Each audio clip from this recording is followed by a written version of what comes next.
What's up, and welcome back to the Kevin's Coast to Coast Gambling Show. The gang is back together. It's me and Davidson Martin back on the podcast as co-hosts once again. I think, how many times have we actually done this? Twice? 3 times maybe? I feel like I think this is I want to say this is the second time. Yeah. So there you go. It's a treat for everyone. I guess we'll start with the locks from last week, how we did our records. So Kevin Quinn had just climbed back to a positive record. He's 4-3. He lost his pick. He's now 4-4. He picked the Steelers minus 14.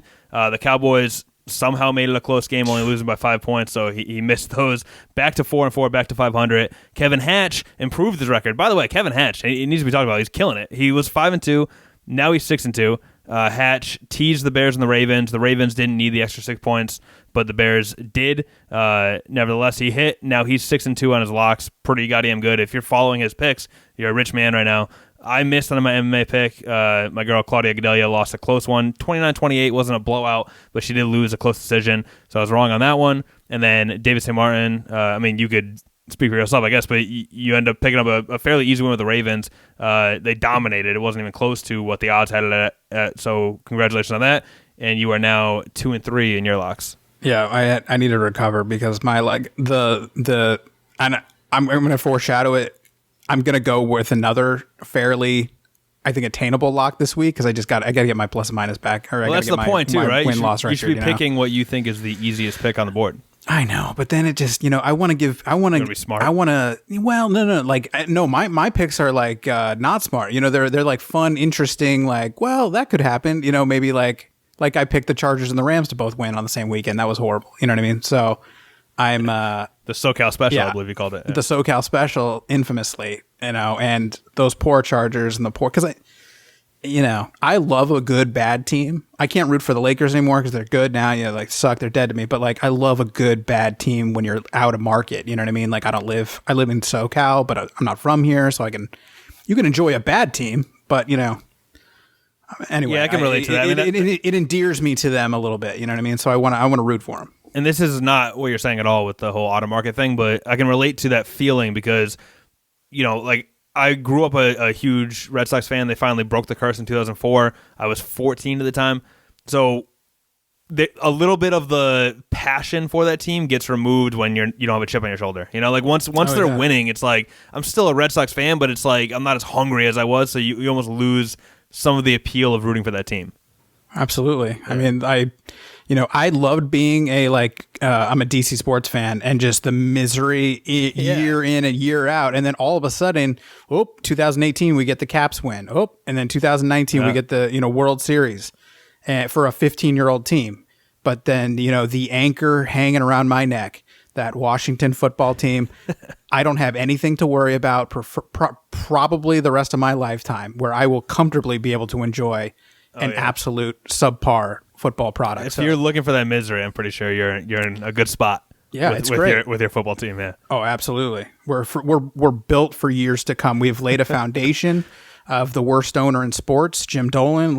Does Jim Dolan sue the local newspaper? I would love to see Dan Snyder just out-dick another professional sports owner. But once he agreed to change the name, he was dead to me. Basically, he was. The only soft spot I ever had for the man was his asshole-ish ability, much like myself, of never changing the name. And once he basically caved on that, he just became another, just now you're just the worst owner in sports. Sure. Before you were a guy hanging in there with the rest of us fans, but now you're just the worst owner in sports. So we can go ahead and I'll proudly wear my sell the team shirt whenever I like. I feel like what you're looking for is like a deathbed Super Bowl championship. It's like you're waiting and they finally win and then you can give one last and then pass away. I feel like that's what you want. Yeah, that'd be ideal.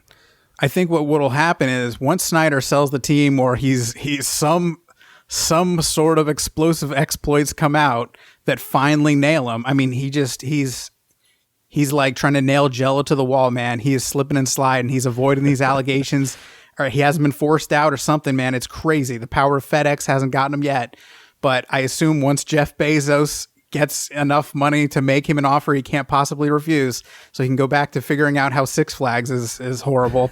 I imagine Jeff Bezos wins within a year and a half of owning the team somehow, maybe 1 to 2 seasons somehow, just to spite Snyder somehow. You know what I mean? Or whatever team ends up with Dwayne Haskins probably ends up winning. A Pittsburgh Steelers with a quarterback of Dwayne Haskins cast-off, right? In exactly. 2028 ends up winning the Super Bowl or something like that. So that would be my prediction. I thought that was going to happen with Kirk Cousins. Like as soon as he went to the Vikings were a real contender, and I was like, oh man, like what a perfect Redskins moment to. Oh yeah, yeah, exactly. I don't think there's many. There's a weird contingent of Skins fans that hated Kirk Cousins and always thought like, nope, stop paying Kirk. He's not elite. He's just blah blah blah. Yeah, of course. You're always gonna have that. But I loved him. I loved his just like. I didn't get highly recruited. Yeah. I don't think he walked on to Michigan State, but he did. Yeah, you like that? There's a competitiveness. Sure. And knowing like you got taken in the same draft as RG3, number 2 overall, and you're putting in the time and the reps and kind of just not being an asshole and just being great and just slowly building it up, man. And Shanahan just loved that like corn-fed Midwestern bro dude, whole attitude.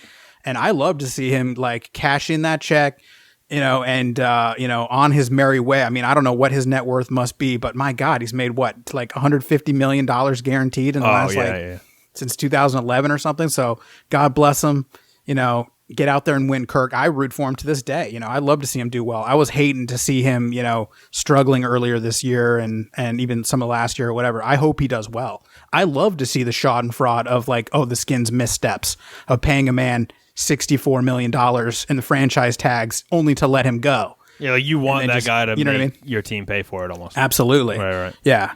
That's it's a different situation, but if there's been a lot of talk about Dak, maybe not I don't know if they're going to pay him, whatever it is. If Dak goes somewhere else, I'd feel the same way about Dak. I would like want him to succeed elsewhere. He seems like a good dude, like I don't know. Sure. Yeah, so that's I get it. All right, let's get into these games. Weird week, by the way. So there's 5 1:00 games and 6 4 p.m. games. I don't know how often that happens. I would assume pretty rare. Well, it's always like 10. There's like 10 1:00 games or something. Insane. Yeah, like 2 4 p.m. games or whatever. And it's got to be crazy. I don't know why or how the scheduling worked out or whatever, but yeah, there's actually more games in the second slot than the first. I assume greed is the answer. Oh, that's the answer eventually, to all questions. If you, exactly. Yeah. I'm sure it's something to do with television deals, obviously. But we can get to it then. So the 1 p.m. games is 5 games. We'll start with the Houston Texans at the Cleveland Browns. The Texans are 2-6. The Browns are 5-3. The Texans are getting 3.5 points. The Browns obviously 3.5 point favorites at home. What do you got? I'm actually like, I don't know how you feel, but like, do you ever get like sneaky scared of teams coming off buys, just looking horrible, like they're kind of like lost a step? So also I always look at the odds as like, all right, so why is the bookie putting, or whoever, like sports book, why are they putting the odds where they are? So it's like, I feel like it's a question. It's like, wait, they should be, if someone's coming off a bye, I feel like you would expect it to be like a big week for that team. But then also it's like, then hold on. So why are the odds? Why is the line as close as it is almost? And I think it's because people overreact to a bye week having a benefit. I agree. I think that like there's the rust factor of the bye week scares me.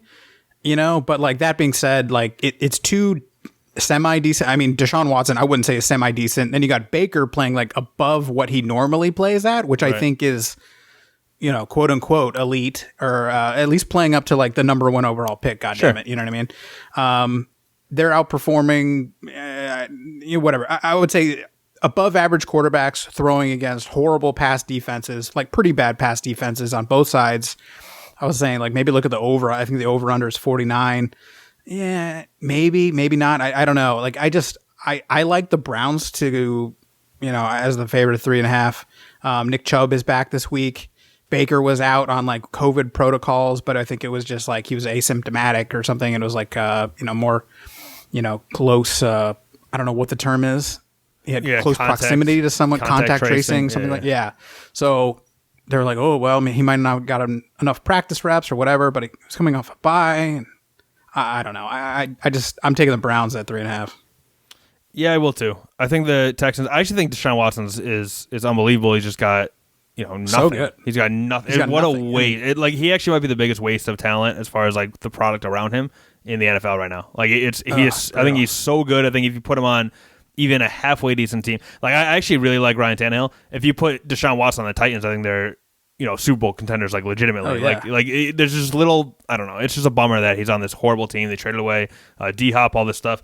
I think he got his contract, so he's probably okay. But yeah, if you're someone like you can start to see now JJ Watt is starting to get a little more vocal. Sure, you know what I mean? Where he's like, by the way, you have JJ Watt. Like, put some goddamn talent on this team and like make a run for it. Oh man. I mean, they let homeboy go. Hopkins, Clowney. Oh, Clowney too. Hopkins Right. Clowney, right. Yeah. So I mean, they're like in a weird mix of like they should be contenders, but they're almost like the way the front office is acting. It's almost like they're rebuilding. And I was like, why are you rebuilding? You have a franchise quarterback and like a franchise guy on defense. Like build around them. Don't like start over. I don't understand. I don't know what happened. And then I saw on the scroll. So it drives me insane that they have Duke Johnson and David Johnson both playing running back. And I don't know, on the scroll, it just says D Johnson and then it says their stats. Yep. And then it said D Johnson out with, I think, a concussion. But I don't know if it was David Johnson or Duke. No, I didn't bother Googling. But I was like, one of the Johnsons is not playing. So I don't know how that affects my picks. It doesn't really matter because I'm going to go with the Browns. But one of the Johnsons, I don't know if they're actually going to play. I love Duke, but... Yeah, but yeah. So I'm also going with I love David back in the Cardinals days, not so much anymore. All right. But yeah, I'm also going with the Browns. Next game, the Jags versus the Packers. One of the biggest. Well, let me look. The biggest spread on the board. Jags are plus 13. Packers minus 13. Of course, Jaguars have only won one game so far, 1-7. Packers are 6-2. 13, huge spread. I think. I don't know. You sorry. What are you doing? What are you doing with this one? I mean, the Jags defense is ranked. I think they're ranked in the 30s in every single defensive category. Don't quote me on that, but it's horrible. Sure. Yeah, I don't know. I mean, the only bright spot, I actually like the backup quarterback, Luke. I can never remember his name. I want to say Luke Jayton, but it's Jake Luton. Threw for over like 300 yards last week somehow. I don't know. That was one of those like surprises where like it was when the game was already on, and I was like, oh, where's Gardner? Like I didn't even, I'm not paying attention to the Jags really. So like that's one of those moments where it like hit me like, oh. I unfortunately have Minshew as one of my fantasy quarterbacks, so I did happen to. Yeah. I was like, oh shit, I got to scramble. Yeah. And I took a screenshot of it I think it's on Yahoo, but it said his injury was, I think it said COVID, scapegoat. Seriously, like I'll send it to you. I was like, what do you guys? It makes a little humor with my analysis. Getting wild, you know what I mean? Yeah, on the official, I'll put it in the video. I'll upload it or whatever. Like I'll send it to you. But I was blown away. I took a screenshot of it. I was like, oh my god. But yeah, I mean James Robinson, the running back for Jacksonville, he's the only bright spot on the entire team. I think they've traded everyone else away. I mean, I can't. I'm trying to remember the name of a single or Jags wide receiver at this point. Like I can't think of one. I literally can't pull one. I think does Blackman still play on the team? Remember from Oklahoma State? I know he doesn't, but yeah, where's Chark? I was like, where is the Jacksonville like bust wide receiver top 5 pick? Yeah. I know there must be one, but I can't. There's always one. So yeah, I mean, I'm gonna go. Aaron Jones he looked like shit last week, but he was just coming back from kind of injury, and he's gonna get back on track, I assume, against the Jags. So I'm actually taking the spread. I mean, it's an enormous spread, but I think they'll actually. I just can't imagine Aaron Rodgers just not dropping dimes and him just wanting to spread he seems like a very giving gentleman, and he's going to want 2 to Devontae Adams. He's going to get the tight end Tanyan or Runyan. I can never fucking remember. He's going to get him for 1. Then he's going to make sure that whoever the third guy was before Lazard went on AR, he's going to get 1. Jones is going to get 1. He might even sneak in one himself just to a good match. I just can't imagine that they're not going to put up like. I assume they're going to score like 35 plus points, so I'm going to go ahead and take it.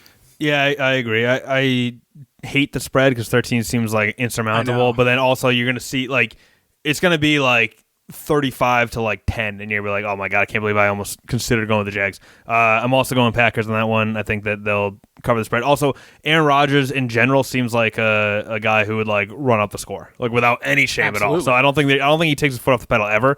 And I mean that's compliment. I think not in this era of him having to prove himself right as with them drafting MVP the candidate with the kid with right. Love, right? Yep. Yeah, exactly. Nah, as soon as they drafted the quarterback, he's still on his fuck you tour and whatever. So I'm going Packers. Have you listened to his spot? Like, I'll recommend to anyone like his Tuesday call-in thing he does with Pat McAfee. This week was great, and you can go on the McAfee's website or the YouTube channel and just listen to the section they cut out of him just talking about why he loves football and why he loves football the best of all the sports. And it's just like you could apply it to really anything in your life, but man, like it really gives you an insight into how like psychotic and competitive you have to be to succeed in the NFL. Oh, sure. And if you think that gentleman is going to be like, hey, let's just pull me out of the third quarter so that the kid can get some. No. Like he's not giving practice snaps to this kid. Like, yeah, he's an interesting guy because I dislike him only, mostly because the Cowboys and the Packers have crossed so many times, in the Aaron Rodgers era. But so I dislike him, in general, just as a fan of the Cowboys. But sure. He is, and I'm not even going to say he's underrated because obviously he gets a lot of credit, but he is sort of over, like people are always talking about like Tom Brady and Peyton Manning, and now Tom Brady maybe not in the discussion anymore, but like you have like Patrick Mahomes or like Lamar Jackson, whatever. Aaron Rodgers is like arguably the best quarterback of all time, talent-wise. Like you can really make that legitimate argument, not accolades-wise, but again, I hate that argument because I feel like Super Bowl rings and all that stuff, that comes down to the team more than like an individual player. Obviously, the quarterback's a huge part of it, but straight up talent-wise, like what Aaron Rodgers is able to do on the actual field is unbelievable, and that's coming from somebody who roots against him. So like he's unbelievable. So I'm sure whatever competitive, obsessive nature is going on in his head is what leads to that. Yeah, totally. Anyway, speaking of the NFC shitty East, Eagles 3-4-1. Of course, they tied the Bengals. I got to remind that every time. And the Giants 2-7. The Giants are 3.5-point underdogs at home. Eagles, of course, 3.5-point favorites. This one is so interesting to me because I feel like the Eagles. I don't know if it's just my own brain from the Super Bowl not too long ago or whatever, but like I feel like the Eagles are still like the team that's going to emerge out of this division. So like I'm kind of surprised they have a losing record. Obviously they're a win away from being 500, but I don't know. I think 3.5 points is not enough. I think the Eagles will cover that spread and win, and I think the Giants are as bad, especially with Daniel Jones. He has like more turnovers and touchdown passes. With what I don't know. I just feel like the Eagles will win this one, even though both these teams are terrible. But what do you got? Yeah, I mean the Eagles are they're 2-0. I think the last 2 weeks or last 2 games, so they're on a little bit of a run. And then Wentz seems to be kind of getting it together a little bit. The defense is getting a little bit healthier. I'm actually going to go with the Giants plus 3.5 because I think the Giants find a way to lose close games. And that if it was 3, I'd be like, ooh, I don't know. So if it was like 2.5, last second close, they'll win by like 1 or 2 points. Yeah. Well, I think I'm picking the Eagles outright to win, but I think the Giants will cover and. Because the Giants will find a way to lose a close game at home to crush the poor Giants fans even further.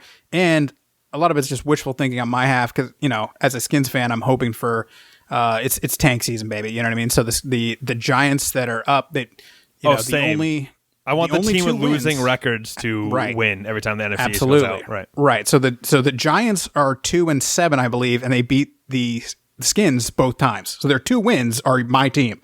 And so if you can just hope for a good tiebreaker situation here and a win here and a win there, I'm doing a little, I'm going to be a big Giants fan on Sunday, hoping that they somehow pull it off. I'd love to see Alfred Morris randomly. Like he's just making his way through the NFC East. Yeah. He was on our squad for a while there. Dude, he looked great last week. Did you watch? I saw bits and pieces, when it came up on Red Zone or whatever. He just thudded a dude. He just hit sticked a dude. Yep. And you're like, whoa, how is this guy unemployed or what happened? You know what I mean? Like I didn't get to see him as much. I liked him on the Cowboys. I had no problem when he came to the Cowboys. He's a good third Alfie. down. Yeah, he's good like Gus Edwards, kind of that. I guess they just phased out the whole like larger Lendell White, LeGarrette Blount. Like they just don't want that anymore. Like even Adrian Peterson couldn't make it work.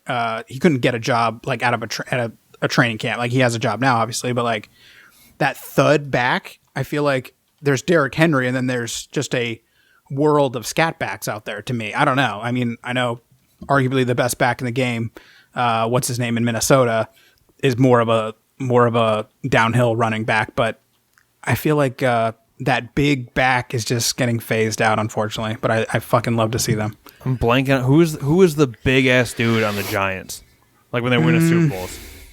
Not Tiki Barber. Nope. But I think same roster. Damn it, I'm blanking on this guy's name. I don't know. I'll figure it out. Anyway. All right. Yeah, so I went with the Eagles. We went with the Giants there. Now, The next game, Bucks -6, Panthers +6. Speaking of fantasy, I have Christian McCaffrey came back, put together a hell of a performance. Now he's day-to-day again. They're saying he's not going to play against the Bucks. So that's unfortunate. I don't know if that line will change or if this is already a reflection of that. Obviously, the Bucks are coming off the horrific, one of the worst losses ever to historic. The Saints. Yes, I mean horrible, and not expected at all. I thought that was going to be a real I picked the damn Bucks. I mean, you're talking to the guy that picked the Bucks. Actually, I know. So just no, I didn't. I didn't pick the Bucks. I think it was me and one of the Kevs. I thought picked the Bucks. Or no, wrong. One. You picked the Saints. No, wait. Yeah, you picked the Saints, right? Are you sure? No, I'm not sure. I gotta go back. I'm pretty sure I picked the Bucks last week to beat the Saints. I think you're right because I was like, the Antonio Brown factor weighed heavy for me, and I was like, yes. Okay, so you picked the Bucks. That'll tip the scales, my friends. You know what I mean? It's at home, Tom Brady, prime time, and he's got Antonio Brown. Gronk is moving and grooving out there now. It's gonna be Gronk, great. by the way, dropping he looked like shit, dude. There's touchdown passes bouncing off his hands, which happens. I guess is not having a Gronk ever. I was trying to explain the descent of Gronk to Ash, my lovely wife Ash here, and trying to I mean, he's 60 years old and the age of his body. She was like, well, what happened? I was like, well, he took a year off. He lost a ton of weight. He had to try to get that weight back on. He doesn't look good. I mean, I've listened to Darren Arlovsky explain that. Shout out to UConn, by the way. UConn's finest, Dan Orlovsky. Go Huskies, right? Yeah, you cannot have Gronk. Apparently, he cannot run routes where he has to break down at any point. You have to send Gronk on a. He starts and then he keeps running and he must catch the ball all at once. He cannot do a out route anymore. He can't do anything that would require a sudden change in direction. And they apparently this is just from Arlovsky, man. I'm not an expert. That's what he's saying, and he doesn't understand why they're not. I buy it. Why they're not changing that. He cannot run a 5-yard out he can't run those routes anymore. Is he saying the Bucks are still trying those routes and they're just not working? Yes, that's what he's saying. He's like, I don't understand why they're making him run they're making this poor man run these routes he can't run, and then they throw to him when he clearly can't get any distance or what is it called? I'm blanking on the term. But he's not he's separation. He's not getting any separation at all. A middle linebacker is now, able to run down Gronk down the field. And it's just sad to me. It's I've never been a Pats fan, obviously, but when you see, it's like watching an aged lion slowly dying in the zoo or something. You know what I mean? Where Gronk used to be unstoppable. He used to be a force, and now it's just kind of sad. He's best tight end of all time. In his prime, I think. If you want an extra sad time, go to the Buccaneers YouTube channel and scroll back go back months and months during the summer. They mic'd him up for a practice, and it's just listening to a man breathing heavy while he's running what I assume to be just that's it's horrible. But it's just sad. You're he seems to be. It's training camp. And he just seems like he's kind of exhausted and just struggling and not having a great football time. And you're like, holy shit, you really do fall off a cliff in the NFL. It is not for long. You know what I mean? Yeah. But damn, shout out to Gronk. With all that said, I'm going with the Bucks. Okay. Because I feel like it's about. I don't think Tom Brady gets embarrassed like that on national television. I think he wrote off that game. I know. Again, I just made the point that it's a team effort. It's not just one guy, but I really feel like Tom Brady being embarrassed like that, he's going to bounce back and blow the Panthers out. Especially, they're the better team than the Panthers, I think, especially without McCaffrey. I think the Panthers with McCaffrey back got a little surge of I don't know, we're not that bad, but I think they are. I don't know, man. I feel the Bucks cover the 6-point spread. Are you going Panthers? I'm actually going Panthers. I don't know. I found them at 5.5, so I was I like the points. I think the Panthers they lose close games and they've been competitive. Teddy Bridgewater's looked okay. The fact that CMAC or CMC, whatever you want to call him, Chris McCaffrey, they survived without him. You know what I mean? And they've got 2 stud wide receivers. The Bucks, their run defense looks great, but I mean, I don't think the plan is going to be to run that much anyway. So I'm taking the Panthers with the points, but I think the Bucks kind of redeem themselves. But man, just like the shots of like, did you watch? I watched that whole misery game, and then like the shots of Giselle with the daughter, like sucking her thumb, just like waiting, waiting for it to be over. Like just knowing like the Brady household this week is just going to be extra miserable. Dad's not going to be happy tonight. Oh, it's going to be a horrible week. I mean, like, and I feel like I don't feel bad for Tom Brady. Like, who gives a shit? But like, and how dare like he's the winningest player ever. So like, you can't. Totally. But it is wild to see him just smashing his helmet into those shitty plastic benches that they make them sit on, and like, what the fuck is going on? And like him just having a time was wild to watch. Him just throwing these like Antonio Brown doesn't know the playbook and is running whatever routes and stuff, the miscommunications. Yeah. And then you got to imagine like, what does that drive home of like is Antonio Brown living in Tom Brady's basement? He is. So I want part of me just imagine that drive home. Yeah. Part of me imagines just Tom. Do you drive separately or do you drive together? That's what I'm hoping. Part of me imagined like Tom just like steaming in the car being like, he just leaves. Yeah. And Antonio Brown gets out of the shower like, oh my fucking, like, I guess I'll get a Tom, fucking Uber home. I'm waiting in the parking lot. Are you here? Yeah. Oh man, hilarious. Oh yes, Giselle just whatever their daughter's name. She's got we had to run. Yeah, because we got to get out of there. He definitely texted Giselle and was like, I can't wait for Antonio. We got to go right now. Yeah. Pull the car around. But the best was I watched the Barstool because the new guy from Barstool, Mincy, is a huge Saints fan, and then they had Michael Che representing the Bucks. I don't know who you're talking about. Who's Mincy? He's a new Barstool guy. Big they hired Barstool fan. Well, they hired this new guy from Stephen Che, by the way. Stephen Che. Who's Mincy? He's a new. He's the guy who they hired from Mississippi. Yeah, he's like a big guy, he's got that great like Southern accent, and he's a huge Saints fan. Brandon's upset, Brandon Walker. Yeah, exactly. If you, I love how they were trolling him. They were like, "No, Brandon, you're Mincy or whatever." But then we'll the now other call Brandon guy. the other guy from Mississippi. Would be incredible. It's a hilarious story because there's no ounce of like fakeness. Brandon Walker's legitimately upset, and it's hilarious. Oh, absolutely. Yeah, it's like he's like, I had cornered the market on guys living here from Mississippi. I thought very funny, but he's great, and he is. I saw him on the rundown. He was hilarious. He's great, and he's got like a great personality and affable. He lives in New Orleans, right? Well, he's from Mississippi.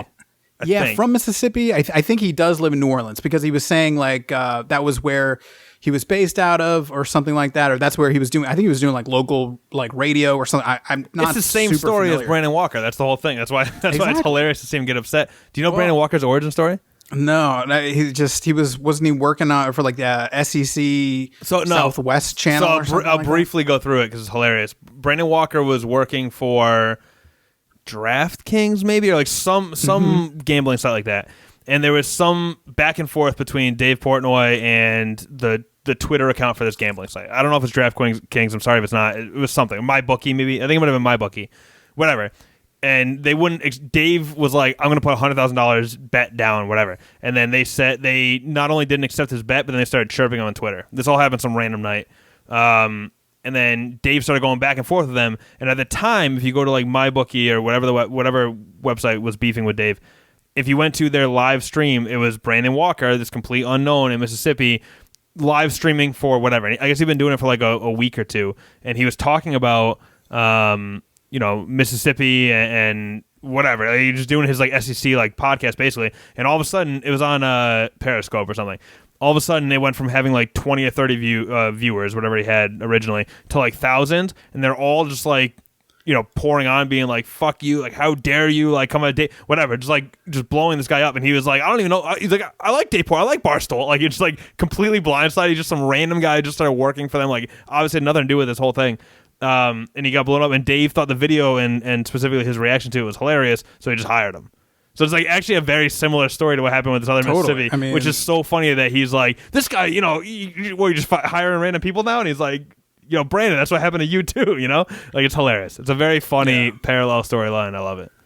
That's what I love. That like you could have a weird random day and then boom, next thing you know, I mean, this guy was like he was saying, he was just, I was doing my thing, whatever. Screaming at the TV, right? Is that what it was? Yeah, he's like, I lost my job earlier, due to COVID or whatever. I think that's the deal. But got a DM from Dave. Next thing you know, he's moving to New York and he's walking around. He's doing content and stuff. I was like, dude, I love that story.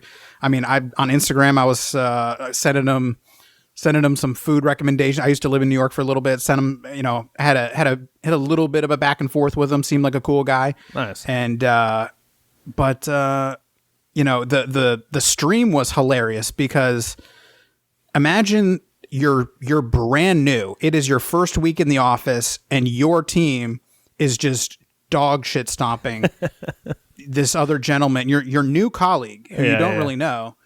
And it was him and was it Steve? There was another guy. Stephen Shea you're talking about? The Bucks guy? It's Stephen Shea, but there was another. I'm trying to remember what is. It's the other guy that does the Good Morning Sunshine with Kate and Brandon Walker.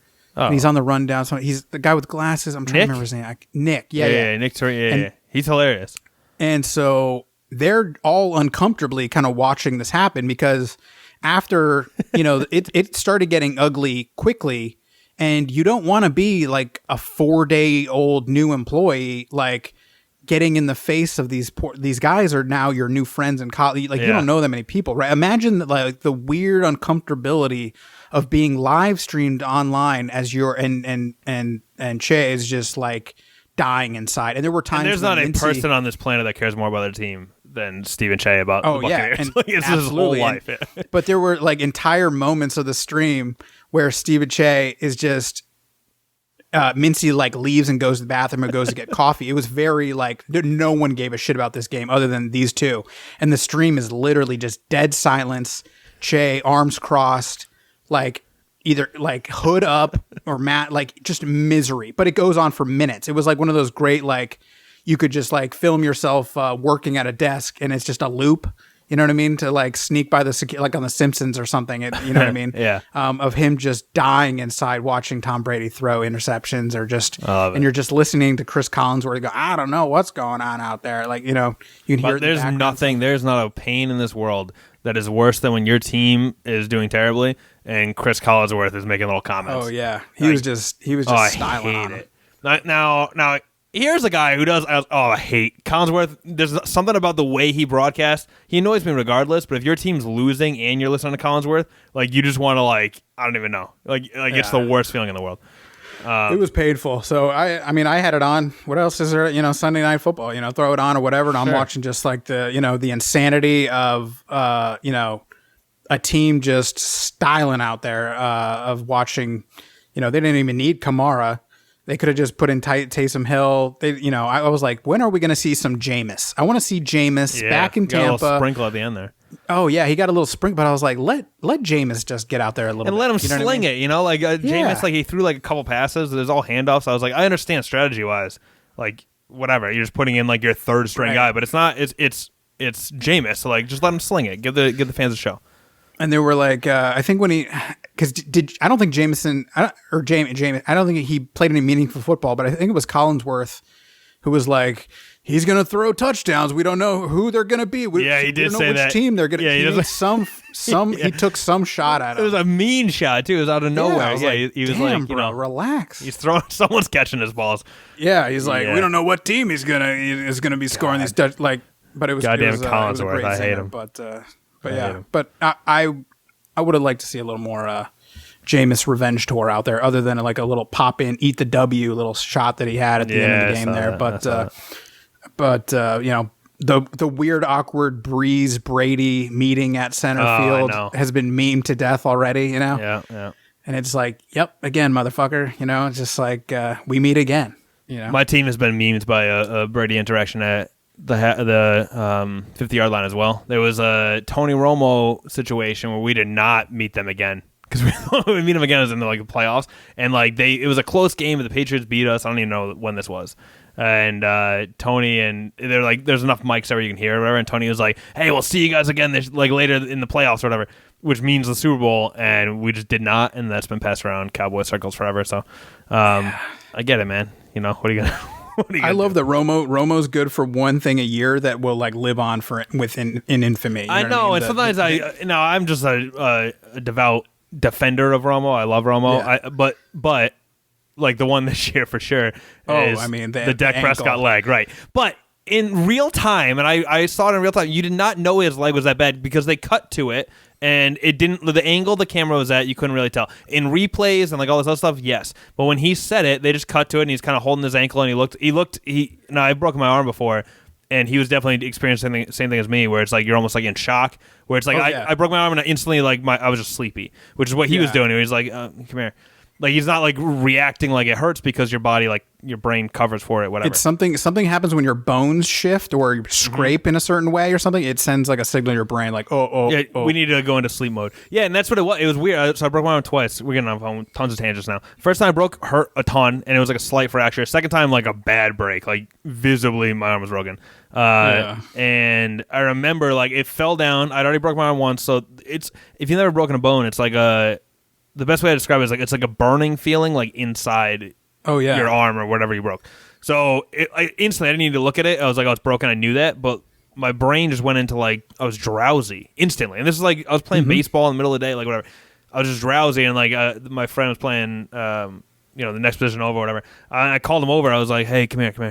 But like just like sleepy instantly. It was weird, and it's because your brain just like I've definitely experienced like mild shock before because that's what that is. It's like your brain's just like it's the go to sleep. myofascial reaction or something. Right. Yeah, no, I dislocated my finger in jiu-jitsu just randomly, just kind of posted my hand wrong and boop, my ring finger went into a 90-degree angle. So anyone And who was saying, go ahead, sorry. Oh yeah, no, you immediately go, oh, like my body's wrong, like something's wrong, and you just turn green, and that's what I do. Yeah, so anyone who's like, people were like, I guess it depends if you've experienced this before or not. If you have, you know exactly what it was. But like, people were talking about Dak's reaction being, weirdly calm, and it's like, yeah, he was experiencing that exactly. He had a really bad break in his leg, and his reaction, his brain just kind of like shut him down. Like that's what happened. I can't believe they handle it as well as they do. Every time I see it, and if we are we up to the Skins game, the Detroit Lions versus the football team? Yes, we have to be because we're taking way too long. We're taking up way too much time. But real quick, watching another Skins quarterback. No, go ahead and make your pick. You're talking about Alex Smith, right? Real quick though, Skins 2-6, Lions 3-5, Skins plus 4.5 points, Lions of course minus 4.5 points at home. Continue. I was just gonna say it was another chapter of nightmare fuel. Watching another Skins quarterback go down with a dislocated, broken leg, what have you. Again this Sunday, watching Kyle Allen.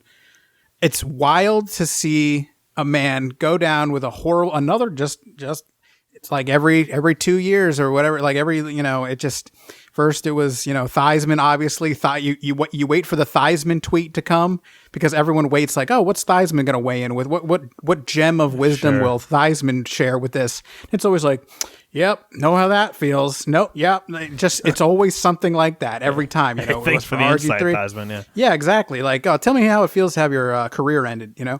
And it was just like watching Kyle Allen go down with a horrible, gruesome, dislocated thing, and then Jabril Peppers just like piling onto him as he's like, "Dude, please, my leg's destroyed, please." Watching and then being relieved by a man who's hobbling with like 1.3 legs. You know what I mean? To go play quarterback for your team somehow and make $30 million. So wild rush of emotions as you watch what was left of your tanking season go out the window. And then to know that Dwayne Haskins is now going to have to come back at some point and just brood around and walk up and down the sidelines. But I'm always shocked at how well they compose themselves as they get carted off the FedEx field, as the Dibbits. I was going to say, I was trying to think of some snarky, like fun tweet or something about like the speedometer on the cart for the Skins. It must be just astounding. You know what I mean? Like it needs an oil change. It has seen some shit. Feels like they're on the field forever. I mean, I was like, well, where are they playing this week? Okay, they're at Detroit. Okay, not the Silver Dome, but whatever it is, what is it, Ford Field? Maybe they won't have a devastating leg injury because they're not playing on the world's worst playing surface this week. Sure. So I feel confident. You know what I mean? I was like, how is Alex Smith's footing going to be when he's planting on this AstroTurf versus, what I would describe as a parking lot / I mean, I think who was Ricky Williams described the turf in Toronto playing when he was in the CFL. I think he was describing it as like literally a parking lot painted green or something. I'm trying to remember what his. That sounds right. I feel like I remember that from like the 30 for 30. Remember that? Yeah, and I was like, whatever FedEx Field is made of, other than like sorrow and tears, is just meant to destroy football ankles and knees. You know what I mean? So I'm taking the Skins at +4.5 because I think they'll lose a close game. They'll keep it close. Stafford's going to play. Even if Galladay is out and TJ Hawkinson, apparently might not play, but still better than, we've got Virginia Tech's quarterback from 8 years ago as our starting tight end. So, well, there you go. You know what I mean? The Skins are not letting people pass on them, which might be the problem, but Adrian Peterson is coming on back. And if you don't think Adrian Peterson's going to have a revenge game, he's going to look like Dalvin Cook out there. You know what I mean?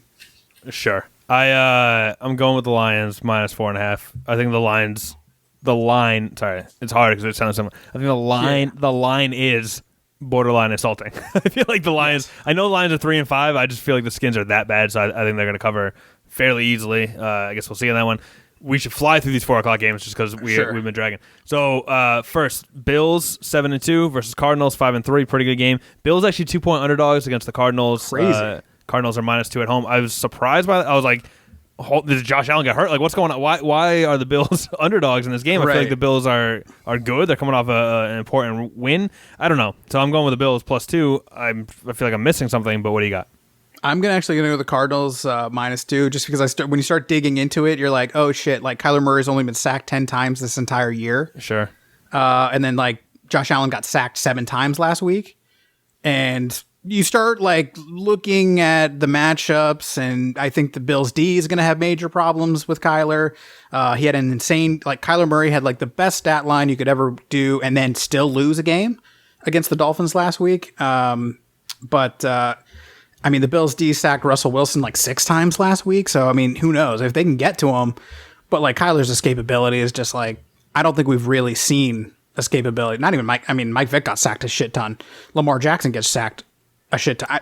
I'm trying to think of another quarterback that has better. Can you think of one like throughout time? I don't know, but you would need someone who's not just a scrambler, but someone who actually is like a pass first guy that has the option of scrambling. That's why I feel like Russell Wilson's a good example of it, because he's a guy who is, I still think pass first, but he has the Aaron Rodgers. I think is probably a pretty good example of it too. To be honest with you, I think he can move, but I think he's pass first. I think those are the guys who are better at avoiding sacks because the defense can't commit to the sack because you don't know if he's going to pass or run. You know. Yeah. So I think it's just a weird sneaky matchup. It's at Arizona. To me it's a pick 'em, but I think Cardinals -2 is a safe one for me. So Kyle did Allen, did he throw for like 400 yards last week? I mean, it was insane, him and Diggs, but right. I don't know. Something tells me I feel good about Cardinals -2 somehow. You're probably right because it makes no sense to me. So like I'm sure I'll be like obviously the odds makers for some, like the line is so confusing. Such a weird line, yeah. Right. Like why would you go 3.5? You would expect the Bills to be the favorites too, if anything. Or if you like 2 is just a weird. Regardless, I'm going with the Bills. You're going with the Cardinals. We'll see what happens. Right. Next, Broncos at Raiders. Broncos +4.5. Raiders -4.5. Broncos are 3-5. Raiders are 5-3. Start with you, I guess, on this one. What do you got? Yeah. I think they're both just like weirdly atrocious teams that pick up like trash wins here or there. Both. I watched them both beat the Chargers in the last like 10 seconds of football games. I couldn't care less about this game, by the way. Dude, totally. So like I literally have no notes or anything. I don't care. I'm picking the Raiders to cover just because I believe they have way more weapon. You know what I mean? Like Derek Carr is a serviceable quarterback. They got Ruggs. They've got some wide receivers. They've got the running backs. They've got 2. Besides Jacobs, the other kid, I can't remember his name. Like, I think he ran for like at least 65. Oh shit! Hold on, real yards, quick. Something like that. Brandon Jacobs. You just reminded me. Brandon Jacobs is the running back. There you go. The giant running back for the Giants. Was he 27? Was that his number? That sounds about right. But he was huge. I'll look up his stats. You keep talking. I'll look up his stats. Thank you for saying Jacobs. That just brought me back. Yeah, that's exactly what I was thinking of. Not related, I don't think. Josh No, Jacobs, right? no. But Brandon Jacobs was a bulldozer on the Giants. That's the name I was trying to think of like 20 minutes ago. Yep. And no, I mean, yeah, this is just a, what is this, AFC North or something? I don't even. These are just, I don't know. It's at the Raiders. It'll end to or lend to a little bit of a home field advantage. I don't know. I couldn't care less about this game. I just think the Raiders are going to cover. Yeah, I'll agree with you. I don't really have much reason to. I don't know. I don't care about this game. I think the Raiders are significantly better than the Broncos, and they're both terrible. So yep, I'm sure it's the only game in my viewing region on CBS at 4:00. So I'll see you there. Of course, yeah. Not so fast though, because you got the Chargers at the Dolphins. Chargers plus 2.5, Dolphins minus 2.5. Chargers 2-6, Dolphins 5-3. Dolphins sneaky, kind of good. I don't know how you feel about Tua. Real quick before we get to your pick though. Brandon Jacobs, 6'4", 264 pounds. That's a big boy. That's a big boy. I just remember him being like the guy who just like, how on earth do you tackle him if it's like, first and goal from the 1? It's impossible. Yep. I remember like LeVar Arrington, running sidelines trying to get but like if you had Brandon Jacobs and you reached the 5-yard line, you've essentially scored. Like you know what I mean? You can't stop him. He was on the 49ers, by the way, for a minute. Oh, did he kind of finish it out? Yeah. But most of the Giants. I mean, he was a beast who could run. He was like a Derrick Henry type, not as fast. He didn't have that like top end Derrick Henry kind of like get up and motor. That's what's scary about Derrick Henry. He's like that guy, but also like ridiculously athletic. But he can just like break away, from a safety, which is crazy. Yes. I'm taking the Dolphins -2. It's why like I'm rooting. The Chargers are my like little engine that could, adorable. Love this. Like I'm rooting for you guys. The whole story. Like they, Joey Bosa done. He's injured. He's in concussion pro. I don't know what's wrong with him. I mean, Derwin James, the All Pro, he's done. He's dead on Hard Knocks. You got Austin Eckler, the starting running back. He's dead. I don't know what happened to him. He's broken. No, dude. He's on my fantasy team, and they keep saying he's good to come back, and they keep saying like it's going to be a while. I was like, why? Coming back. Yeah. I don't know. I don't know what's happening. You got. They went out and got Bulaga from the Packers. I'm trying to remember how you pronounce it or whatever. But he's constantly hurt. His back hurts. It's like a patchwork of like we're trying. Melvin Ingram's out there trying. I love like Denzel Perryman's out there hustling. I love just watching him thud dudes out there. Rayshon Jenkins, like he's more of a guy backup, but he's out there trying. Sure. They somehow like trade. They went out and they signed. Is it Chris? What was his name from the Broncos forever? Like the All Pro corner. He's got to be like 37 years old now or whatever. He's been hurt like the whole year or whatever. Yeah. So I didn't even know that. Who signed him? The Dolphins? No, the Chargers. Remember he moved over Chris. What's his last name? I'll look it up. Anyway, he's like a wily veteran corner. And Chris Harrison? Chris Harrison's definitely the host of The Bachelor. I don't know if that's what you're thinking. No, I've never seen it. I've been trying to, shout out to Volpe. I was like, what if we had Volpe watch The Bachelor and recap it? You know what I mean? Because it would be wild. I had a thing. I was doing that with Monica for a while for any old school listeners, but yeah, that'd be hilarious if we did that. No, but the Chargers, they've lost 6 games. Wait, hold on a second. I've got to say the Chargers. Yeah, the 6 losses by a combined 24 points. It is Chris Harris. Chris Harris Jr. Chris Harris. There you go. Yeah. Chris Harris. He's only 30. That would have. Okay, well, I feel like I've seen him for 10 years. You know what I mean? Sure. But he would be a contributing force on that defense that struggles so mightily. And then, they traded away another one of their All-Pro, like not an All-Pro, but like one of their better corners. They traded away like 2 weeks ago, and they were like, "Yeah, his time here was just up." And I'm like, "What do you mean you're just getting rid of this dude like in the middle of the season? That seems so cap weird." Space thing. He's been on Denver since 2011, by the way. Yeah, Chris Harris. And so I mean, I love watching Herbert. You know what I mean? And it's like this kid literally comes in 5 minutes notice. And he's doing great. It's wild to watch the pundits go like, he is by far the most incredible thing we've ever seen, but he's just on a horrible team. You know what I mean? Like, yeah. So I feel bad for him, and he's out there like, oh yeah, we really tried this time, and he looks incredible. Like I know it's out of market for most people, and it's West Coast and it's the Chargers, but like, and you're watching just Herbert like replays on ESPN First Take or whatever, but like Herbert looks good, dude. Like he looks good even on bad plays. Like it's not that bad. he doesn't look like a rookie, and he's a monster. He's just like, I'll tuck it and run. I'll get rid of it. He just looks smart. So easy to root for. I still think the Dolphins they're just a better team. Like they're just more complete. They'll be able to, I'm less impressed with Tua, but he's literally just like back at Alabama. You know what I mean? Just hand it to this guy, pass it to that one. Right. You know what I mean? I don't know how great Tua really is, but he's like, they can just kind of scheme it up for him. You can look at Herbert and be like, shit, he's really doing a lot. I know he's got like Keenan Allen, and he's got Mike, not Johnson, Robinson, Williams. Mike Williams, he's just hugging it up there. Who, by the way, how can you watch a man be like knocked down unconscious as many times as he has this year? I want to say it's like 3. Yeah. And isn't that kind of scary? And he just keeps coming back. It somehow? Seems like he keeps coming back. Where it's like maybe like we saw him you like want to double Knocks. check. Yeah, like yeah. They were like, yeah, he's fine. Yeah. I'm like, what do you mean he's fine? He was just laying unconscious on the floor like for a solid too long. Yeah. You know what I mean? And they're like, there's a lot of those like, wait, he's coming back. I was like, all right, man. Okay. Well, like, where the hell is Joey Bosa then? Bosa's been out like 3 years on a he's in concussion protocol. Yeah.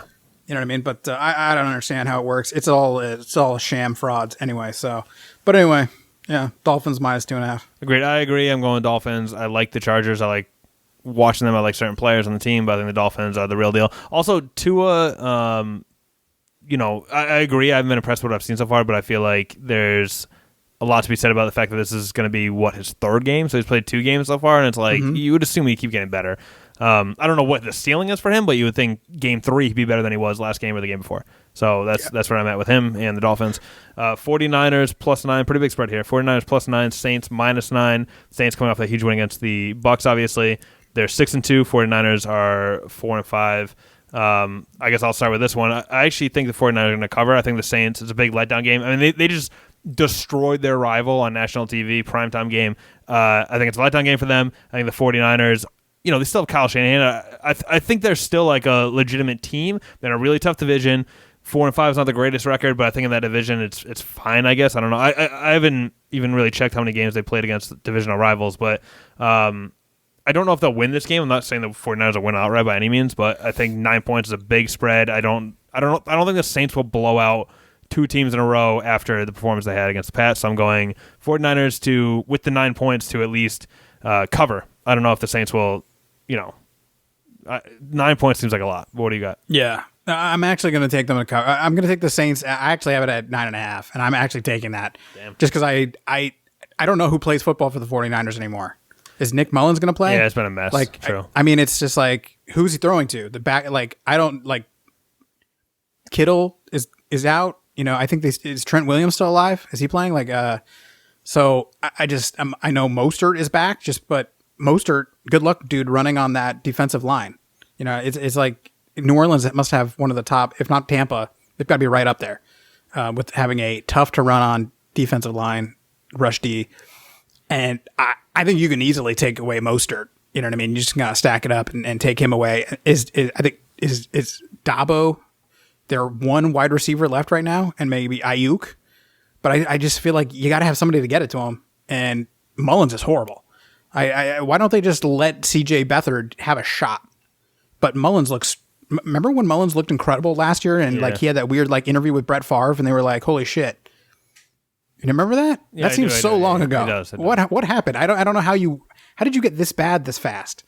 I thought we'd never see the man again after some of the performances that he's had to come in and step in for Garoppolo. So I would just maybe see what CJ Beathard could do for you a little bit. I don't know what's going on behind the scenes where they keep going back to Mullins, but yeah, I don't know. I don't think Mostert is going to be enough. I don't think Mullins is going to get them the ball.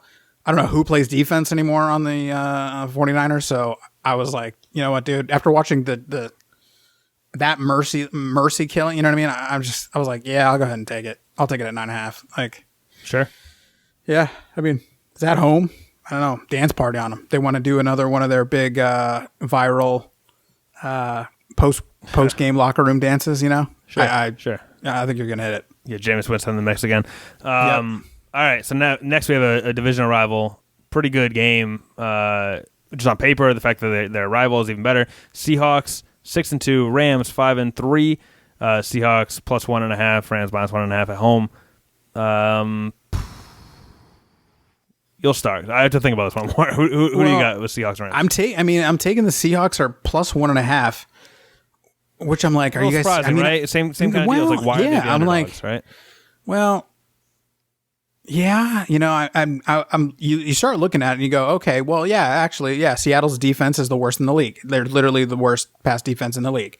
They gave up a ton of sacks last week. They're playing Aaron Donald this week. So, I mean, you start to like pull it together and you can kind of see, but then you're like, the last time I saw Jared Goff, he looked like he didn't belong in the NFL. Well, all right, hold on. And this is with Dak Prescott, but the Rams barely beat the Cowboys. The Rams shit on the Eagles. The Rams just beat bad teams. Yeah, the Bills beat the Rams. The Rams beat the Giants. Not impressive. Rams beat the Skins. Not impressive. They lost to the 49ers. That's, I would argue, a bad loss. They beat the Bears. Not impressive. And they just lost to the Dolphins. So it's like, I mean, what have we seen? But the loss to the Dolphins was like a Tampa, New Orleans style game. Right. I mean, I watched that game. So what about that is telling you that, like I can't believe the Rams are the favorites against the Seahawks. It's a surprising line. I think they think that Jared Goff is going to get back to where he was against the bad teams. Well, because like he was a sneaky like top 5 quarterback in the NFL because he was racking up wins against like the Skins. But I mean, they have a lot of weapons. They've got some decent. They got the Robert Woods and they got Cooper Kupp and everything. But like they're just maybe they'll go back to. I think they from what it looked like to me, they moved away from the bootlegs and getting Jared Goff out and moving in space because that's where he really thrives off bootlegs and being able to move a little bit and then But he looked he looked horrible. However, Brian Flores schemed it up against Goff, they made him look like a I don't even know what. But the last searing memories of me watching Jared Goff play for professional football are atrocious. So I cannot in good faith imagine a Russell Wilson team losing to that man, especially at home. I agree. All right, so we're both going Seahawks on that one. The final 4:00 game, Bengals at Steelers. Steelers, a perfect 8-0. Not a perfect performance against the Cowboys. They barely won somehow, which is remarkable. I was getting nervous because like at this point, I was like, what happened? I know. What happened? The whole game was competitive. And now in my life, I've never been, because the Cowboys are always trying to win. Like, yeah, it's a lot of 8-8, but we're always, especially in the NFC East, there's always like a chance of the playoffs. I've never like wanted to tank. This is the first year in my life, honestly, I've ever been like rooting for the tank. And I was like mad. I was like, Steelers, what are you doing? Like, can you please just win so I don't have to worry about this shit? So anyway, they won, but it was ugly. But regardless, still 8-0, the only undefeated team in the league for the past like 2 or 3 weeks now. Like it's been a while, and they're the lone undefeated team against the ever scrappy Bengals, who are coming off a bye week. The Bengals are plus 6.5. Steelers minus 6.5. I guess I didn't say it, but the Bengals 2-5-1 again, tied the Eagles. Steelers at home. I don't know. What do you got? Yeah, I mean, like the Steelers have beaten the Bengals like 10 times in a row or something like that. Some insanity, which doesn't really matter. But dude, I love the shit talking on Instagram by the Bengals social media. Have you seen that? Like wiping his like cleats with the terrible towel. Where like TJ Houshmandzadeh is shining his shoes with the terrible towel, and who was it? Someone waving it. I'm trying to remember. Was it Chad Johnson like waving it at the fans or something like that? I like that too because especially I don't know if the Steelers are gonna. Do they have a crowd? I'm sure, man. You're already like not expected to win, so why not just piss off the favorite? I don't know. I don't mind that. I don't know. No, I loved it. I was like, good on you guys. I mean, let's go. Like, what are they gonna try to beat you worse? It's like the whole cliche with like MMA fighters where it's like oh, don't piss them off. It's like, what do you don't think he's trying to beat him up anyway? Like, who cares? It's like a fist fight, Like I feel like this is different a little bit, but I don't know. Yeah, I mean, they may stand over Burrow for a second longer as they hover over his body. As it just gets crumpled over and over again, But I like Burrow, by the way. He's on my fantasy team, and I've actually been playing him, so like I'm a little biased, but like I like him. Like rookie, like I like him more than I liked Baker when he was a rookie. Yeah. Like all the shit. I like Joe Burrow. Totally. Yeah. He seems like a good dude. He's getting out there. It's exciting, man. Yeah, same. Tyler Boyd having like a renaissance year. Good for him. Tyler Boyd's out there. Like I like to see Higgins, getting involved. They just need like They need a solid left tackle. And the problem is they're playing themselves out of getting the kid from Oregon because that kid is going to go like 3rd overall, I think. Yeah. Hopefully to the Skins, honestly. But can you imagine the Bengals? They only have 2 wins. Can you imagine if they tanked and they got like Trevor Lawrence and I assume they would trade that away because they have Joe Burrow for like a slew of picks and like they'd be set. That would like change their franchise. Yep. Nope. They're gonna fall. They're gonna win like far 5 enough games. out. Yeah. Exactly. And but like they've been burned so many times. I don't know if they would go back to left like after what happened with Andre Smith. The whole thing. And you never I don't know if right? they You're go, talking about college kids. You don't know how it's gonna work. Totally. Out, right? Yeah. You got to go back and try to get a generational left tackle if you can. But I don't know. Who knows? I'm like Pittsburgh defense is just gonna murder him. I think the Roethlisberger factor is weighing heavy. Like the man has no knees apparently now. Like his head is his elbows destroyed, both knees destroyed. He's looked old for like a decade, to be fair, but it's like really he's looking rough these days. There were reports like beyond just his knee injuries and the entire like elbow thing that he went through, he was also going through like COVID protocols where he missed the entire week. And then like, I don't know if it was Tomlin or because I was reading this and they were like, I can't remember who was talking, but it's like, yeah, like he doesn't need to practice anyway. Like he doesn't practice on Thursdays ever anyway. So it doesn't matter. Like he missed the entire week of practice, but we're anticipating him to just play. Cool. And that's, I guess, when you're like 16 years in, and you've been with the same offense forever or whatever. Is Todd Haley still the offensive coordinator or did they find somebody else? That's the name that I would have guessed. I'm not sure. Yeah, I don't know. I don't follow the Steelers that well, but it was just wild that like the man really doesn't need to even practice. It's like, yeah, just hit the hot tub, like literally just recover, take care of your body, show up on Sunday, keep us undefeated. It's the Bengals, right? So I'm actually taking the Bengals +7. I had it at +7. Yeah, that worries me a little bit. I think they'll cover. I think they'll lose a close game, but I think they'll cover. I'll be rooting for them, but I think the Steelers. I don't know. This is what makes me nervous. The fact that it was a close game against the Cowboys, but they won. If they lost, I think I think the Steelers win by like 15 points or 14, 20 points, whatever. I don't. The fact that they squeaked it out, I don't think they like learned their lesson about taking their foot off the gas. So, you know what? I'll switch it. I'll go with you. I'll go Bengals +6.5. I think it'll be close. I think the Steelers still win. They'll probably be 9-0. Maybe I wouldn't be surprised if the Bengals somehow win like significantly either. But that's what I got with that one. Sunday Night Football and I guess primetime picks. We'll give them both right now. You can talk about them both. Sure. Sunday night, Monday night. We got Ravens at Pats on Sunday night. Vikings at Bears. Big rivalry game. Probably anticipated to be a bigger. I don't even know actually. I don't know. It's still close. Big rivalry game in the NFC North, right? So Sunday Night Football, Ravens -7, Pats +7. Pats are a goddamn mystery, I guess. Ravens 6-2, Pats 3-5. I guess hit them both. So you got that, and then you got the Vikings 3-5, Bears 5-4. Vikings are favored by 3 points. Bears are at home. What do you got? So first, I'm going to take the Ravens -7 just because I just like watching Cam out there. Like I just can't. I'm having a hard time watching it anymore. You know what I mean? Like it's just getting weird and sad to me. Like Roethlisberger's weird and sad in a weird way, but like watching Cam like still somewhat like in a prime. Cam doesn't seem like, old, and Roethlisberger does. So it's more sad. It's like, dude, why aren't you what you used to be? You know? Right. It was like it's the old familiar feelings of watching like a 23-year-old, 24-year-old RG3 fall apart before my eyes. You know, exactly, when like he's still like has potential, but like he doesn't have legs anymore.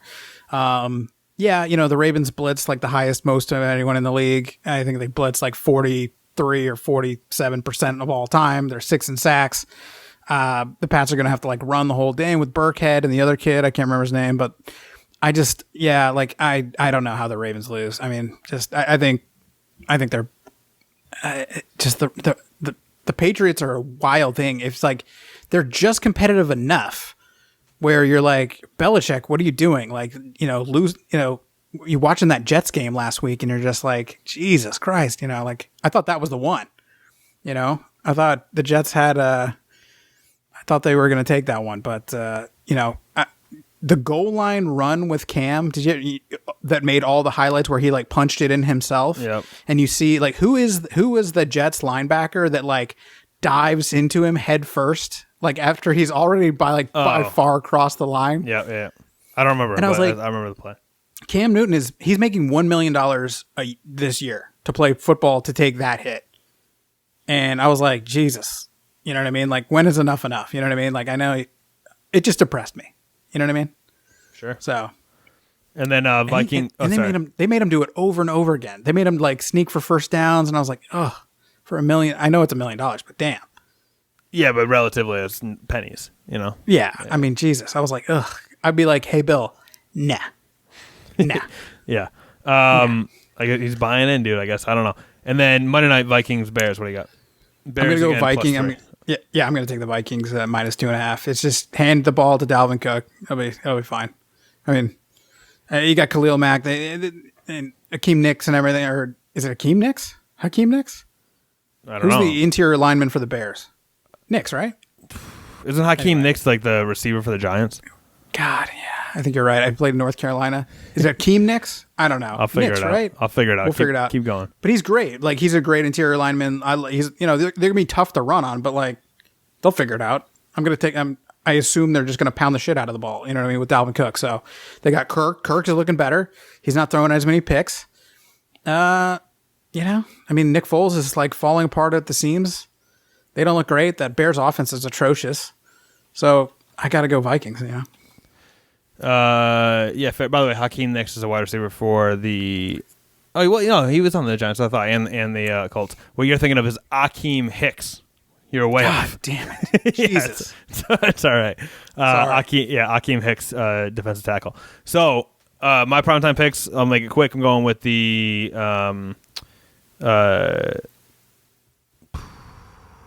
I'm going with the Pats. It's a tough decision to make, but I just feel like Belichick will be able to keep it close. I'm not, again, same kind of situation. I don't think they'll win. I think Belichick's enough to scheme against. I think a lot of defenses are still confused by Lamar a little bit, and I think that Belichick will be able to scheme against it. I think that the Ravens. How do you think they're going to stop him from running all over the place? I don't know. I just feel like. I don't know. Like when I think of like the same thing where I'm like Kyle Van Noy is not there, Patrick Chung's not there. But I'm like an abused spouse or something where it's like I keep going back to just Belichick has like this power that like no one else, and that's probably not accurate anymore. But it's hard for me to accept the fact that the Patriots just. But dude, when he gave that talk a couple weeks ago, he's like, "We sold out. We won tournament. We won Super Bowls. This is what it is." I know. I know. We didn't have money. This is football, bitch. That was a great talk. I know. But I think that's what you're seeing now, and I'm like. But in my head, it's still like the Patriots are unbeatable. It's like it's the same thing where it's like I know, but it's like and obviously they're not. They lose the uniform. You're looking at this uniform and you lose it, and. But I'm in New England too. I told you I'm scarred. Like it's like no, but like I'm genuinely curious. So like I wonder if they made like imagine them making like Stephen Gilmore like a spy or something. Like they just pull him off. I like that. They make somebody else cover Holiday. They got that young kid that's like got 5 picks somehow. That kid, he was horrible in coverage, but then he has like a sneaky amount of picks all year. Jackson, is it Michael Jackson? I'm trying to remember his name. Jackson something or something. Is it Michael Jackson? I don't know. It's not like I don't think it's Mike Jackson, but it's sure. Like it's a young kid. He was terrible in coverage. He was getting murdered out there by the whoever the Jets were trotting out. But yeah, like dude, man, is it Hollywood Brown? I don't know how they're gonna cover that and Lamar and have to deal with when's Des Bryant playing for them? Dude, he was on the sidelines and I was waiting for him to get. I don't know if he ever got in, but you might see it. You might see him, go out for a fade route or something. What was Dez's specialty? Before he was like getting those balls. I'll tell you what. I'll give you a quick. Not getting that touchdown, not securing the ball before it hits the ground, right? He was. That was not. He was great at that. That was an excellent effort, and it was a catch. But what I will say is that Romo said this one time, and he said that, and I Romo obviously, and he's proven as an analyst, he like obviously understands the game really well, and he was saying that Dez is like one of those guys that like only pop up like. Once in a generation where he will be covered. But I knew as a quarterback, if I threw it to him in a certain spot, he'd be able to get it. Whoever's covering him wouldn't be able to. He'd just be able to maneuver his body. Like he was one of those guys that can win even if he's covered, he's open as long as I did my job as a quarterback. So Dez is never really a guy to get open. I actually think that's why the difference between him and Amari Cooper when Amari Cooper first came to the Cowboys, I think Dak has grown a lot. But I think back then he was nervous. If someone was covered, he wasn't going to throw to him because he was like nervous for a pick, whatever. Where he didn't have that confidence that Romo had with Dez. Because you got to think when Dez came in, Romo was already in like the kind of second tier of his career. he's still good, but I'm saying like he wasn't like a rookie anymore. So he was able to have that confidence to throw to a guy who is technically covered, knowing that he could still make that catch. I think Dak could do that now. I think at the time he couldn't, and the big difference between him and Amari was that Amari would be a better route runner, so Amari would be wide open, so a young quarterback could see that he's wide open and just hit him, as opposed to Dez, which it's almost more dangerous if someone's covered and they can still catch it, because like the defense is like, well, we got him covered even though you don't. I almost think it's more dangerous than a guy that's wide open, because the defense can't even recognize that he's still a weapon. So that's what he is. Now, I also think Lamar is probably a bad fit for that exact thing, and I don't know if Dez is that guy anymore either. But in Dez's prime, that's what he was. He was a guy who can make jump ball catches like better than anyone, even if someone's covering him. Okay. So right. That's my Cowboys fan take on Dez Bryant. But I like him. I'm rooting for him. But I don't know how much impact he'll make on the Ravens. I was half joking. Hasn't played in 3 years, right? Right. That's insane. Well, yeah, and I actually... I was very sad. Again, like I just really liked him, and I feel like he just didn't fit with Dak like he did with Tony, and it made sense to let him go, whatever. But like I felt bad, and when he was on the Saints, I was like happy for him. And then he got hurt, and then people on the Cowboys and on the Saints were like throwing up the X when they scored touchdowns and stuff that next week, and it was nice. I don't know, man. It just bums me out. I enjoy him on Twitter. Like I follow him on Twitter randomly, and he's actually a good Twitter follow. Yeah, it's funny. And he chirps at like everything. I like it. But then also, and this is the last thing I'll say about Dez. The reason when I was a Cowboys fan, I think the difference between him and like, this is gonna be a bias, but like Odell Beckham is Odell. I always thought like cared about his own, like his team could be winning, and if he only has like one target, he'll be upset about that. As opposed to like Dez, he'll throw fists on the sideline and like is like labeled as like a wide receiver diva, but it's when the team's not doing good. Like if Dez has one target but the team's winning, he'll be like the giddiest person on the sideline. I like that. Give me, because that's competitiveness. That's not selfishness. I'm fine with that. But if he has like one target and the team's losing, he might be upset. Which again, like an argument can be made to keep your emotions under control. I guess I don't know. Give me that guy 10 times out of 10. I like him and Jason Witten would like mix it up occasionally and get mad at each other. But like if you ever like heard them talk about each other, they nothing but respect. I liked that back in the day. Just saying. Nice. All right, so I'm going. What did I say? Pats. I'm sure I'm wrong, but I don't know. And then I'll also go Vikings -3. I think the Bears are on a steady decline to being horrible. Horrible. I think Nick Foles, we saw all the magic he has in him for the season. Should have saved it for the playoffs, I guess. So that's what we got for Nick Foles. I think he's horrible. I think the Vikings are going to win that game. And to wrap this up, I guess we'll do your lock and my lock, because the two Kevins, I haven't gotten it yet. We'll get into it in the outro. So you guys will hear this, but I'm going to record it later on. So I'll do mine real quick. I was actually going to do an MMA pick. I changed my mind because I have to go. I've never done a football pick on these locks so far. I have to go Bills +2 and what was the other one that was crazy? Seahawks +1.5. Give me the tees there. So that makes Bills +8, Seahawks +7.5.